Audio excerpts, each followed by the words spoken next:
Chers amis de l'Évangile, après 10 jours passés dans la prière, dans la présence de notre Dieu, nous sommes parvenus à la fin de cette belle période. Et pendant ces 10 jours, les 3 anges d'Apocalypse 14 nous ont exhortés à prier. Et le texte d'aujourd'hui sur lequel nous allons nous appuyer se trouve dans Apocalypse 14, le verset 12, qui nous dit et nous répète, c'est ici la persévérance des saints, qui gardent les commandements de Dieu et la foi de Jésus. Prions. Notre Père et notre Dieu, tu as été présent avec nous pendant tous ces jours et nous te demandons de l'être encore aujourd'hui, alors que nous ouvrons ta parole, parole d'évangile, parole d'espérance. Accompagne-nous et garde-nous dans ta paix, dans ta présence. En Jésus, nous te prions. Amen. Apocalypse 14, verset 12, nous pouvons considérer ce passage comme étant la conclusion du message des 3 anges.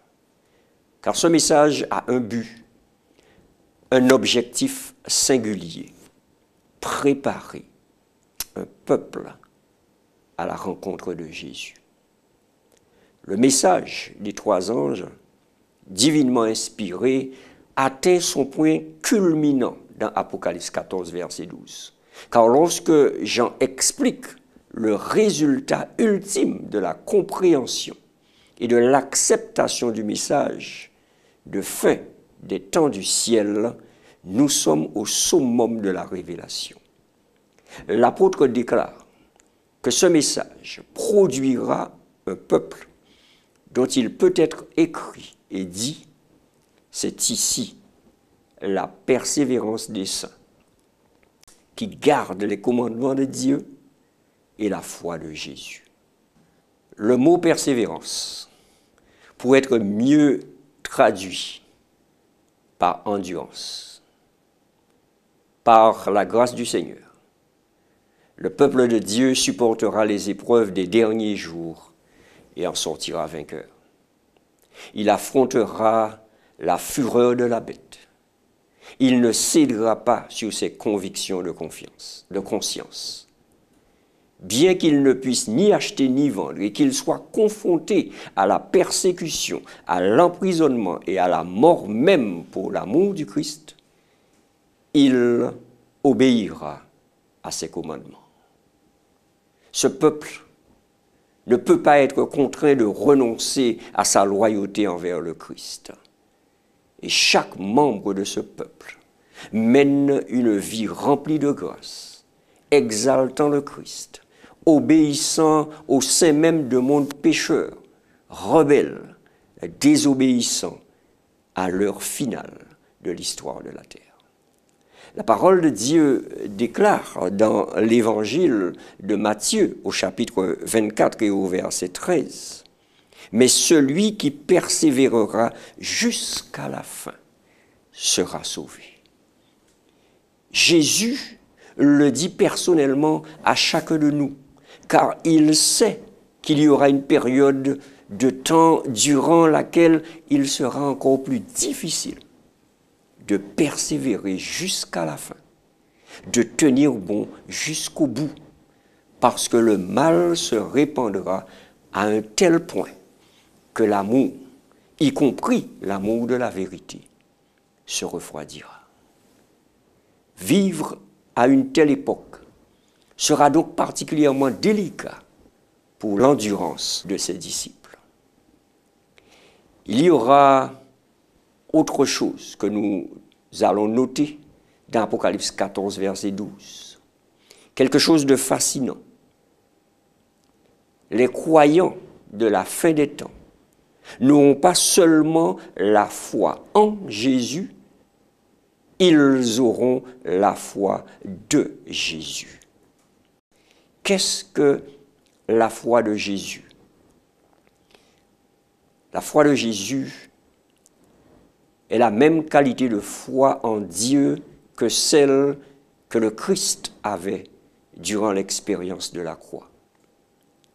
lorsque Jésus était suspendu sur la croix, portant la culpabilité, la honte et la condamnation des péchés de l'humanité, il s'est senti abandonné par Dieu. L'énormité du péché était si grande que Jésus s'est senti abandonné du Père. Pourtant, il a gardé confiance alors qu'il ne pouvait pas voir. Sa foi transcendait ce qui se passait autour de lui.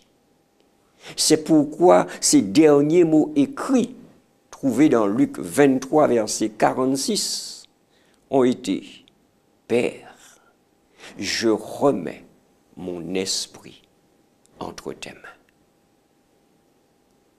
Chers amis, juste avant le retour de Jésus, selon les prophéties de l'Apocalypse, le peuple de Dieu devra à nouveau faire confiance à sa parole.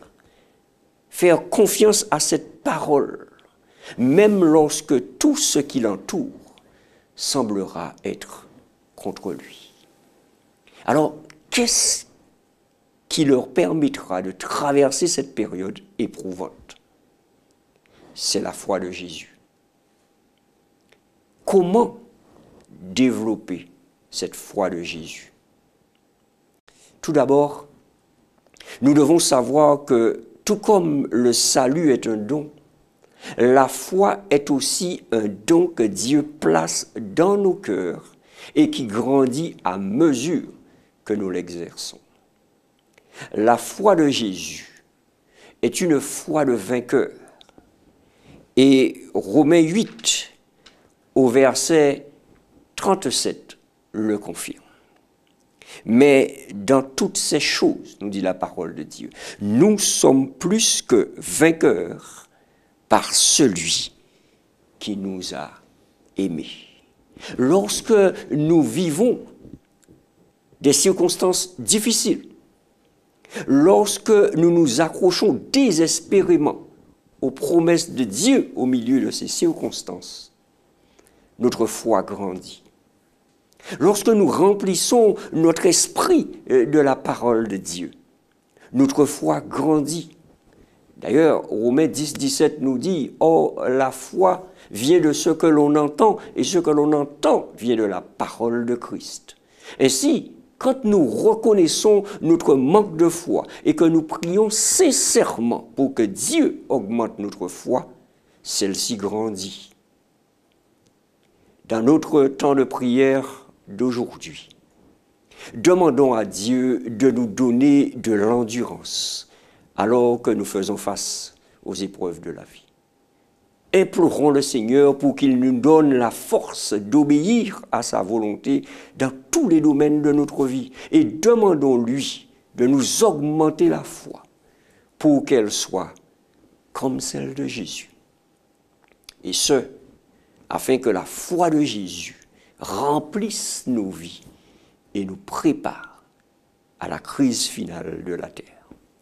Ainsi, nous devons donc chercher des occasions de faire davantage confiance à Dieu.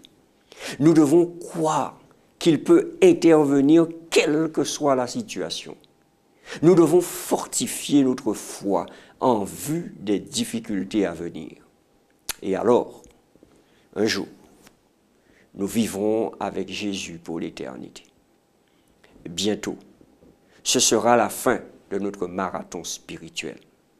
Bientôt, nous allons pénétrer dans le royaume éternel de gloire de notre Seigneur. Nous serons plus que vainqueurs parce que nous aurons persévéré.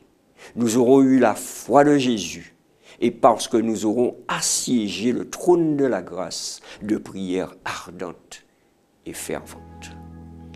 Apocalypse 3, au verset 21 déclare « Celui qui vaincra, je le ferai asseoir avec moi sur mon trône, comme moi j'ai vaincu et me suis assis avec mon Père sur son trône. » Que chacun dise « J'irai en vainqueur par la puissance du Seigneur. J'irai en vainqueurs par la puissance du Seigneur. Prions. Prions pour que la persévérance et la foi soient notre part. Prions pour les besoins des églises de notre union et de l'Église mondiale. Prions pour les familles.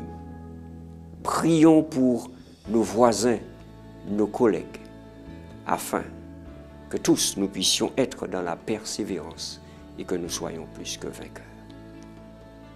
Prions. Notre Père et notre Dieu, tu nous assures dans ta parole que seuls ceux qui persévéreront jusqu'à la fin et qui auront la foi de Jésus seront trouvés parmi les vainqueurs. Merci de nous accorder cette possibilité d'expérimenter l'endurance en Christ et la foi de notre Seigneur. Continue de nous accompagner et que ces 10 jours de prière puissent trouver un prolongement dans notre vie quotidienne afin que nous ayons un style de vie qui reflète ta volonté. C'est là notre prière, dans le nom puissant de Jésus, qui vit, qui règne et qui revient très bientôt.